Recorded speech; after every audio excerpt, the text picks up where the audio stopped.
ಎಲ್ರಿಗೂ ನಮಸ್ಕಾರ. ಕೊನೆಗೂ ಕರ್ನಾಟಕ ಜನ ಆಸೆ ಪಟ್ಟಂಗೆ ಗಿಲ್ಲಿ ಗೆದ್ದೇ ಬಿಟ್ಟ. Big boss season 12 winner Gilli. ನಿಜವಾಗ್ಲೂ ಆಶ್ಚರ್ಯ ಆಗುತ್ತೆ, ಖುಷಿ ಆಗುತ್ತೆ. ನಾನು ಆನೆಸ್ಟಾಗಿ ಹೇಳ್ತೀನಿ, ನಾನು ಯಾವ ಸೀಸನ್ನಲ್ಲೂ ಇವ್ರಿಗೆ ಸಪೋರ್ಟ್ ಮಾಡಬೇಕು, ಅವ್ರಿಗೆ ಸಪೋರ್ಟ್ ಮಾಡಬೇಕು, ಅವ್ನು ಗೆಲ್ಲಬೇಕು, ಇವ್ನು ಗೆಲ್ಲಬೇಕು ಅಂತ ಯಾವತ್ತೂ ನಾನು ಯಾರ ಮೇಲೂ ಅಂದ್ಕೊಂಡಿದ್ದೇ ಇಲ್ಲ ಲೈಫಲ್ಲಿ. ಅದೇನೋ ಗೊತ್ತಿಲ್ಲ, ಗಿಲ್ಲಿಗೆ ಟ್ರೂ ಆಗಿ ಹಾನೆಸ್ಟಾಗಿ ನಾನು ಸಪೋರ್ಟ್ ಮಾಡಬೇಕು, ಅವ್ನು ಗೆಲ್ಲಬೇಕು, ಚೆನ್ನಾಗಿ ಆಡ್ತಾ ಇದ್ದಾನೆ ಅಂತ ನನ್ನ ಮನಸ್ಸಿಗೆ ಬಂದ್ಬಿಡ್ತು. ನನಗೂ ಅಷ್ಟೇ, ನನ್ನ ವೈಫ್ಗೂ ಅಷ್ಟೇ. ಅದಕ್ಕೆ ಅವ್ರು ಒಂದ್ಸರಿ ಅವ್ರ ಮನೆಗೆ ಹೋಗಿ ಅವ್ರ ಮನೆಯವ್ರನ್ನ ಮೀಟ್ ಮಾಡಿ ಮಾತಾಡ್ಸ್ಕೊಂಡು ಬರೋಣ ಅಂತ ಅವ್ರ ಮನೆಗೆ ಹೋಗಿ ಒಂದು ವಿಡಿಯೋ ಕೂಡ ಮಾಡಿದ್ದೆ. ತುಂಬ ಜನ ನೋಡಿದ್ರಿ ಕೂಡ ಅದನ್ನು. ಸೊ ಈಗ ವಿಷಯಕ್ಕೆ ಬಂದರೆ, okay, big boss season 1 to 11 ನೋಡಿದ್ದೀವಿ ನಾವು. 12th ಸೀಸನ್ನು ನೋಡಿದ್ವಿ. ಈಗ ಯಾರು ಗೆದ್ದರು ಅಂತ ನಿಮಗೂ ಗೊತ್ತು, ನಮಗೂ ಗೊತ್ತು. ಇಡೀ ಕರ್ನಾಟಕದ ಜನ ಹೊತ್ತು ಮೆರೆಸಿದಂಥ ಒಬ್ಬ ಹುಡುಗ, ರೈತರ ಮಗ, ಸಾಮಾನ್ಯ ಕುಟುಂಬದ ಬಡವರ ಮನೆಯ ಒಬ್ಬ ಹುಡುಗ, ಅದರಲ್ಲೂ ಟ್ಯಾಲೆಂಟೆಡ್ ಪರ್ಸನ್ ವಿನ್ ಆಗಿದ್ದಾರೆ. ಇದ್ರ ಮಧ್ಯೆ ಒಂದಷ್ಟು ಸಾಕಷ್ಟು ಕಾಂಪ್ಲಿಕೇಶನ್ನು. ಇನ್ನೇನು ಅಶ್ವಿನಿನ ಗೆಲ್ಲಿಸ್ತಾರಂತೆ, ಇವ್ರನ್ನ ರನ್ನರ್ ಅಪ್ ಮಾಡ್ತಾರಂತೆ, ಅದಂತೆ ಇದಂತೆ, ಈ ಥರ ಎಲ್ಲ ಏನೋ ಪ್ಲ್ಯಾನ್ ಮಾಡ್ತಾ ಇದ್ದಾರಂತೆ ಅನ್ನೋ ಥರ ಎಲ್ಲ ಬಂತು. ನಮಗೆ ಇಂಥ ಲಾಸ್ಟ್ ಮೂಮೆಂಟಿಗೆ ಬಂದ್ಬಿಟ್ಟು ಹಿಂಗೆ ಮಾಡಿಬಿಟ್ರೆ ಹೆಂಗಪ್ಪ ಬಡವ್ರ ಮಕ್ಳಿಗೆ ಮೋಸ ಆಗುತ್ತಲ್ಲ, ಹೆಂಗೆ ಗಿಲ್ಲಿ ಪಾಪ.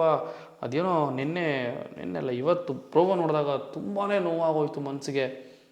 ನನ್ನ ಹಣೆಯಲ್ಲಿ ವಿನ್ನರ್ ಅನ್ನೋದು ಬರದೇ ಇಲ್ವೇ ನೋಡೋಣ ಅಂತ ಅಂದ್ಕೊಂಡ್ಬಿಡ್ತೀನಿ ನಾನು, ಈ ಸರಿ ಏನಾದ್ರು ಸೋತ್ರೆ ಅಂತ ಅಂದ. ಅಲ್ಲಂತೂ ನನಗೆ ಪಾಪ ಎಷ್ಟು ಇರ್ಬೋದು ಮನಸ್ಸಲ್ಲಿ, ಯಾವುದಾದ್ರೂ ಒಂದು ಶೋನ ಗೆಲ್ಲಬೇಕಲ್ಲ ನಾನು ಅಂತ ಎಷ್ಟಿರ್ಬೋದು. ಆಮೇಲೆ ಬೆಂಗಳೂರಿಗೆ ಬಂದಂಥ ಟೈಮ್ ಆಗಿರ್ಬೋದು, ಕಷ್ಟಪಟ್ಟು ಟೈಮ್ ಆಗಿರ್ಬೋದು, ಅನ್ನನ ಕದ್ದು ತಿದ್ದಿದ್ದೀನಿ ಕಳ್ತನ ಮಾಡಿಕೊಂಡು ಅಂತ ಹೇಳಿದಾಗಿರ್ಬೋದು, ತುಂಬ ಜನ ಕನೆಕ್ಟ್ ಆಗ್ಬಿಟ್ಟಾಗಿಲ್ಲಿ, ಆಯಿತಾ. ಆ್ಯಂಡ್ ಆಲ್ಸೋ ನಾನು ಅಶ್ವಿನಿಯವ್ರ ಬಗ್ಗೆ ಮಾತಾಡಲೇಬೇಕು. ರಕ್ಷಿತಾ ಅವ್ರಿಗೆ ಹೇಳ್ತಿದ್ರು, ನಾನು ಮಾಡಿರೋಷ್ಟು ಸಿನಿಮಾ ನೀನು ಮಾಡಿದ್ಯಾ, ನನ್ನ ಏಜಿಗೆ ನಾನು ಮಾಡಿರೋಷ್ಟು ಸಿನಿಮಾ ನೀನು ಮಾಡಿದ್ಯಾ, ನಿನ್ನ ಕೈಲಿ ಆಗುತ್ತಾ, ಹಿಂಗೆ ನಿನ್ನನ್ನು ಆಚೆ ಕಳಿಸ್ಬಿಟ್ಟೆ ನಾನು ಇಲ್ಲಿಂದ ಹೋಗೋದು ಅಂತ ಹೇಳಿದರು. ಆ ಚಿಕ್ಕ ಹುಡುಗಿ ಮುಂದೆ ನಿಂತ್ಕೊಳ್ಳೋಕ್ಕಾಗಲಿಲ್ಲ. ಬೇಡ, ಒಬ್ರಿಗೆ ಈ ಥರ ಮಾತಾಡೋದು ಬೇಡ, ಬಟ್ ಸ್ಟಿಲ್ ಅದೇನೋ ಒಂದು ಮಾತು ಹೇಳ್ತಾರಲ್ಲ, ಉರಿಯೋರು ಬೂದಿ ಹಾಕ್ತಾರೆ, ಕುದಿಯೋರು ಆವಿ ಹಾಕ್ತಾರೆ ಅಂತ. ಆ ಲಿಸ್ಟಿಗೆ ಸೇರ್ಕೊಳ್ಳೋಕ್ಕೆ ಹೋಗ್ಬಾರ್ದು ಯಾವತ್ತೂ. ಒಬ್ರು ನೋಡಿ ಹುರ್ಕೊಳ್ಳೋದು, ಇನ್ನೊಬ್ರು ನೋಡಿ ಕುದಿಯೋದು, ಅಯ್ಯೋ ನನ್ನ ಮಕ್ಕಳು ಹಂಗಾಗೋಡ್ಬೇಕು, ಹಿಂಗಾಗೋಗ್ಬಿಡ್ಬೇಕು. ನಿಮಗೇನಾದರೂ ಮಾಡಿದಾರಾ, ನೀವು ಹಂಗೆ ಅಂದ್ಕೊಳ್ರಿ, ಪರವಾಗಿಲ್ಲ. ಇನ್ನೊಬ್ಬರ ಮೇಲೆ ಹುರ್ಕೊಳ್ರಿ, ನಿಮ್ಮ ಮೇಲೆ ನಿಮಗೇನಾದರೂ ಮಾಡಿದರೆ.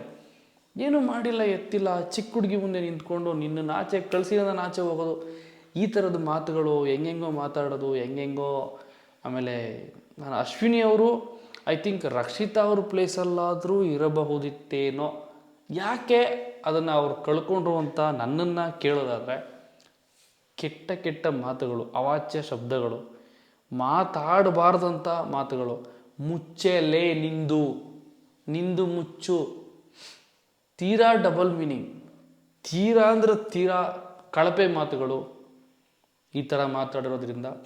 ಆ್ಯಂಡ್ ಆಲ್ಸೋ ವ್ಯಕ್ತಿತ್ವದ ಆಟ ಅಂತ ಅನ್ನಿಸ್ಕೊಂಡಿರುವಂಥ ಒಂದು ಜಾಗದಲ್ಲಿ ಇದ್ಕೊಂಡು ಇನ್ನೊಬ್ಬರ ವ್ಯಕ್ತಿತ್ವಕ್ಕೆ ಅಗೌರವ ತರುವಂಥದ್ದು, ಇನ್ನೊಬ್ಬರ ವ್ಯಕ್ತಿಗೆ ರೆಸ್ಪೆಕ್ಟ್ ಇಲ್ಲದೆ ಮಾತಾಡೋದು, ಈ ಥರ ಮಾಡಿದ್ರೆ ಜನಕ್ಕೆ ಇಷ್ಟ ಆಗಲ್ಲ. ಜನನೇ ಬೈಯೋಕ್ಕೆ ಸ್ಟಾರ್ಟ್ ಮಾಡಿಬಿಟ್ರು. ಏನಪ್ಪ ಅಮ್ಮ ಹಿಂಗೆ ಮಾತಾಡ್ತಾಳೆ. ಎಷ್ಟೋ ಸಾರಿ ಸುದೀಪ್ ಸರ್ ಕೂಡ ಸಾಕಷ್ಟು ಬಾರಿ ಎಚ್ಚರಿಕೆ ಕೊಟ್ಟರು, ಸಾಕಷ್ಟು ಬಾರಿ ಎಷ್ಟೋ ತಪ್ಪುಗಳನ್ನು ಮುಚ್ಚಿಟ್ರು, ಎಷ್ಟೋ ತಪ್ಪುಗಳಿಗೆ ಬೈದಿಲ್ಲ.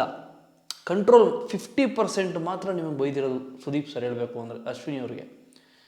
ಈ ಥರ ಬೈತಾ ಇದ್ದರೂ ಕೂಡ, ಈ ಥರ ವಿಚಾರಗಳು ಪದೇ ವೀಕೆಂಡ್ ಎಪಿಸೋಡ್ಗಳಲ್ಲಿ ಪದೇ ಇವ್ರನ್ನ ಬೈತಾ ಬಂದರೂ ಕೂಡ ಇವರು ತಿದ್ಕೊಳ್ಳೋ ಅಂಥ ಒಂದು ಮನಸ್ಸು ಮಾಡಲಿಲ್ಲ ಅಂತಂದರೆ ಈ ಹೆಂಗ್ರಿ ಗೆಲ್ಲೋಕ್ಕೆ ಸಾಧ್ಯ? ರಕ್ಷಿತನ ಮುಂದೆ ಏನೂ ಅಲ್ಲ ಅಶ್ವಿನಿ ಅನ್ನೋ ಥರ ಆಗೋಯ್ತು. ಸಿನಿಮಾಗಳು ಮಾಡಿರೋದು, ಹೋರಾಟ ಮಾಡ್ತೀನಿ, ನಾನು ಅದು ಮಾಡ್ತೀನಿ, ನಾನು ಇದು ಮಾಡ್ತೀನಿ, ನನಗೆ ಅಷ್ಟು ಮನೆ ಬಾಡಿಗೆ ಬರುತ್ತೆ, ಇಷ್ಟು ಮನೆ ಬಾಡಿಗೆ ಬರುತ್ತೆ, ಇಷ್ಟೆಲ್ಲ ಇಟ್ಕೊಂಡು ಕಪ್ ಗೆಲ್ಲೋಕ್ಕಾಗಿಲ್ಲ. ಬೇಡ, ರನ್ನರ್ ಅಪ್ ಕೂಡ ಆಗೋಕ್ಕಾಗಲಿಲ್ಲ. ನನಗೆ ಶಾಕ್ ಆಗಿದ್ದು ಧನುಷ್ದು. ಏನಪ್ಪ ಟಾಪ್ 6 ಕಂಟೆಸ್ಟೆಂಟ್ ಅಂದರು, ಸಡನ್ನಾಗಿ ಅವ್ರನ್ನ ಎಲಿಮಿನೇಟ್ ಮಾಡಿಬಿಟ್ರು. ಅದಾದಮೇಲೆ ರಘು ಸರ್ದು ನನಗೆ ಶಾಕ್ ಅಂತ ಅನಿಸಿಲ್ಲ. ಯಾಕೆ ಅಂತಂದರೆ ವೈಲ್ಡ್ ಕಾರ್ಡ್ ಎಂಟ್ರಿಯಲ್ಲಿ ಬಂದವರು ಯಾವಾಗ ಬೇಕಾದರೂ ಹೋಗ್ಬೋದು. ಅದರಲ್ಲೂ ಅವರು ಅದನ್ನು ಅರ್ಥ ಮಾಡಿಕೊಂಡು ಹೋಗೋಕ್ಕೆ ರೆಡಿ ಇರಬೇಕು ಕೂಡ. ನಾನು ಗೆಲ್ತೀನಿ ಅನ್ಕೊಳ್ಳೋದು ಕಷ್ಟ. ಆ ಥರ ವೈಲ್ಡ್ ಕಾರ್ಡ್ ಎಂಟ್ರಿಯಲ್ಲಿ ಬಂದು ಗೆದ್ದಿದ್ದು ಹನುಮಂತು ಅಂತ ಅವರೊಬ್ಬರೇ ಅಂತ ಅನ್ಕೋತೀನಿ, ಐ ಥಿಂಕ್. ಸೊ ಅದು ಬಿಟ್ಟರೆ ಕಾವ್ಯ ಒಂದು ನನಗೆ ಬೇಜಾರಾಯಿತು. ಗಿಲ್ಲಿ ನಾನು ಫೈನಲ್ಸ್ ಕರ್ಕೊಂಡು ಹೋಗ್ತೀನಿ ಅಂತ ಪ್ರಾಮಿಸ್ ಮಾಡಿದ್ದ, ನೋಡ್ತೀನಿ ಅಂತ ಹೇಳಿದರು ಸ್ಟಾರ್ಟಿಂಗಲ್ಲಿ. ಸೊ ಗಿಲ್ಲಿ ಅದನ್ನು ಉಳಿಸ್ಕೊಂಡ ಅಂತ ಹೇಳಕ್ಕೆ ಇಷ್ಟಪಡ್ತೀನಿ. ಆ್ಯಂಡ್ ಆಲ್ಸೋ ಕಾವ್ಯ ಕೂಡ ಅವ್ರ ಜೊತೆಲೇ ಇದ್ದರು. ಅವ್ರ ಅಪ್ಪ ಅಮ್ಮ ಬಂದು ಹೇಳೋವರೆಗೂ ಕಾವ್ಯ ಅವರು ಗಿಲ್ಲಿದು ಹೊರಗಡೆ ಏನು ನಡೀತಾ ಇದೆ ಅನ್ನೋ ಒಂದು ಇಮ್ಯಾಜಿನೇಷನ್ ಕೂಡ ಇರಲಿಲ್ಲ ಅವ್ರಿಗೆ. ಆ್ಯಂಡ್ ಫೈನಲಿ ಎಲ್ಲರೂ ಫೈನಲ್ಸಿಗೆ ಬಂದರು. ಗಿಲ್ಲಿ ಅವ್ರು ಗೆದ್ದರು. ಗಿಲ್ಲಿ ಇದಲ್ಲ ಗೆಲುವು, ಇದು ನಿಜವಾದ ಗೆಲುವಲ್ಲ ನಿಂದು. ಈ ಬಿಗ್ ಬಾಸ್ ಕಪ್ಪನ್ನ ಕೈಯಲ್ಲಿ ಹಿಡ್ಕೊಳ್ಳೋಕ್ಕಿಂತ ಮುಂಚೆ ನೀನು ಬಿಗ್ ಬಾಸ್ ಮನೇಲಿ ಇದ್ದಾಗ ಜನ ನಿನ್ನ ಪ್ರೀತಿ ಮಾಡಿದ್ರು. ಡೆವಿಲ್ ಸಿನಿಮಾದಲ್ಲಿ ಯಾವುದೋ ಒಂದು ಸಣ್ಣ ಕ್ಯಾರೆಕ್ಟರ್ ಹಿಂಗೆ ಬಂದು ಹಿಂಗೆ ಹೋಗುವಂಥ ಕ್ಯಾರೆಕ್ಟ್ರು ಮಾಡಿದ್ಯಾ. ಆ ಸ್ಕ್ರೀನ್ ಮೇಲೆ ಬಂದಾಗ ಜನ ಹೊಡೆದಂಥ ವಿಜಿಲ್, ಚಪ್ಪಾಳೆ, ಆ ಕೂಗಾಟ ನನ್ನ ಕಿವಿಯಲ್ಲಿ ಇನ್ನೂ ಇದೆ. ಅಲ್ಲಿ ನೀನು ಗೆದ್ದೆ. ಯಾವಾಗ ಪ್ರತಿಯೊಂದು ಆಟೋ, ಪ್ರತಿಯೊಬ್ಬ ಹುಡುಗ, ಪ್ರತಿಯೊಬ್ಬ ಚಿಕ್ಕ ವಯಸ್ಸಿಂದ ಹಿಡಿದು 80 ವರ್ಷದ ಮುದುಕನವರೆಗೂ ಗಿಲ್ಲಿ ಗೆಲ್ಲಬೇಕು, ಗಿಲ್ಲಿ ಔಟ್ ಆಫ್ ಕಂಟ್ರಿಯಿಂದ ಹಿಡಿದು ಬಿಲ್ ಬೋರ್ಡಲ್ಲಿ ನೀನು ಫೋಟೋ ಬಂತಲ್ಲ, ಪ್ರತಿಯೊಬ್ಬರು ಇಲ್ಲೂ ನಮ್ಮ ರೋಡಲ್ಲಿ ನಾವು ನೋಡಿದ್ದೀವಿ. ಗುಂಪು ಕಟ್ಕೊಂಡು 10 ಜನ 20 ಜನ ಒಟ್ಟಿಗೆ ನಿಂತ್ಕೊಂಡು ಅವರ ಮೊಬೈಲ್ಗಳನ್ನ ಕೈಲಿ ಹಿಡ್ಕೊಂಡು ವೋಟ್ ಮಾಡೋದನ್ನು ನಾನೇ ನೋಡಿದ್ದೀನಿ. ಈ ರೀತಿ ನಿನಗೆ ಸಪೋರ್ಟ್ ಮಾಡಿದ್ರು, ನಿನ್ನನ್ನು ಸ್ವಂತ ಮನೆ ಮಗನ ಥರ ನಿನ್ನನ್ನು ಸಾಕಿ ಸಲಗಿದ್ರು ಬಿಗ್ ಬಾಸ್ ಅದು ಇರಬೇಕಾದ್ರೆ. ಇದು ನಿನಗೆ ಗೊತ್ತಾಗಬೇಕು ಅಂತಂದ್ರೆ ಇನ್ನೊಂದು 2 ದಿನ ಬೇಕು. ನಿಮ್ಮ ಪಾಪ ಆ ಬಿಗ್ ಬಾಸ್ ಜೆಟ್ಲಾಗಿಂದ ಆಚೆ ಬಂದು ಅದಾದಮೇಲೆ ಇನ್ನು ಅದನ್ನೆಲ್ಲ ಚೆಕ್ ಮಾಡಿ ನನ್ನ ಬಗ್ಗೆ ಏನೇನು ನಡೆದಿದೆ ಇಲ್ಲಿ ಬಿಗ್ ಬಾಸ್ ಅದು ಇರಬೇಕಾದ್ರೆ ನಾನು ಅನ್ನೋದನ್ನೆಲ್ಲ ತೆಗೆದು ನೋಡಿದ್ರೆ ಶಾಕ್ ಆಗಿಬಿಡ್ತೀಯ. ಆ್ಯಂಡ್ ಆಲ್ಸೋ ನನಗೆ ಗೊತ್ತಿಲ್ಲ ಅದನ್ನು ಹೆಂಗೆ ತಗೋತೀರ ನೀನು, ನನಗೆ ಗೊತ್ತಿಲ್ಲ. ಸೊ ನಾನೇ ಶಾಕಲ್ಲಿದ್ದೀನಿ, ಏನಪ್ಪ ಹೆಂಗೆ ತೊಗೋಬೋದು ಗಿಲ್ಲಿ ಇದನ್ನು ಅಂತ. ಆ್ಯಂಡ್ ಆಲ್ಸೋ ಒಳ್ಳೇದಾಗಲಿ ಗಿಲ್ಲಿ, ನಿನ್ನಂಥ ಹುಡುಗ ಗೆದ್ದಿದ್ದು ಎಲ್ಲ ಬಡವ್ರ ಮಕ್ಳಿಗೂ ಒಂದು ಆಶಾಕಿರಣ ಬಂದಂಗೆ ಆಗಿದೆ. ಒಂದು ಜೋಶ್ ಬಂದಿದೆ ಬಡವ್ರ ಮಕ್ಳಿಗೆ ಇವಾಗ. ನೀನು ಗೆದ್ದಿದ್ದು, ನಿನ್ನ ಮಾತು, ನಿನ್ನ ತರಲೆ, ನಿನ್ನ ಕಾಮಿಡಿ, ನಿನ್ನ ತುಂಟಾಟ, ನೀನು ಮಾಡೋ ಇರಿಟೇಷನ್, ನೀನು ಕೊಡೋ ಕೌಂಟರು, ನೀನು ಕೊಡೋ ಕೌಂಟ್ರಿಗೆ ಮತ್ತೆ ಎನ್ಕೌಂಟ್ರ್ ಕೊಡೋಕ್ಕೆ ಯಾವನ ಕೈಯಲ್ಲೂ ಆಗಲ್ಲ, ಯಾರ ಕೈಯಲ್ಲೂ ಸಾಧ್ಯ ಇಲ್ಲ. ಅಂಥ ಟ್ಯಾಲೆಂಟೆಡ್ ಹುಡುಗ ನೀನು. ನಿಮ್ಮ ಅಪ್ಪ ಅಮ್ಮ ಅದೆಷ್ಟೋ ಅದೃಷ್ಟ ಮಾಡಿರೋ ನಿನ್ನಂಥ ಮಗನ ಪಡೆಯೋಕ್ಕೆ ಅಂತ ಹೇಳ್ತಾ ಇಲ್ಲಿಗೆ ಈ ವಿಡಿಯೋನ ನಾನು ಮುಗಿಸ್ತೀನಿ. ಯಾರ್ಯಾರು ಗಿಲ್ಲಿ ಗೆದ್ದಿರೋದಕ್ಕೆ ಖುಷಿಯಾಗಿದ್ದೀರಾ, ಯಾರ್ಯಾರು ಗಿಲ್ಲಿ ಗೆಲ್ಲಬೇಕು ಅಂತ ಅಂದ್ಕೊಂಡ್ರಿ, ಹೊಡಿರಿ ಕಮೆಂಟ್ನ. ಕಾಮೆಂಟ್ ಬಾಕ್ಸ್ ಚಿಂದಿ ಚಿತ್ರಾನ್ನ ಆಗೋಗ್ಬಿಡ್ಬೇಕು. ನಾಳೆಯಿಂದ ಮಿನಿಮಮ್ 1 ವಾರದವರೆಗೂ ಸೋಷಿಯಲ್ ಮೀಡಿಯಾ ಬ್ಲಾಸ್ಟ್ ಆಗುತ್ತೆ ಗಿಲ್ಲಿ ಅನ್ನೋ ಹೆಸರಲ್ಲಿ.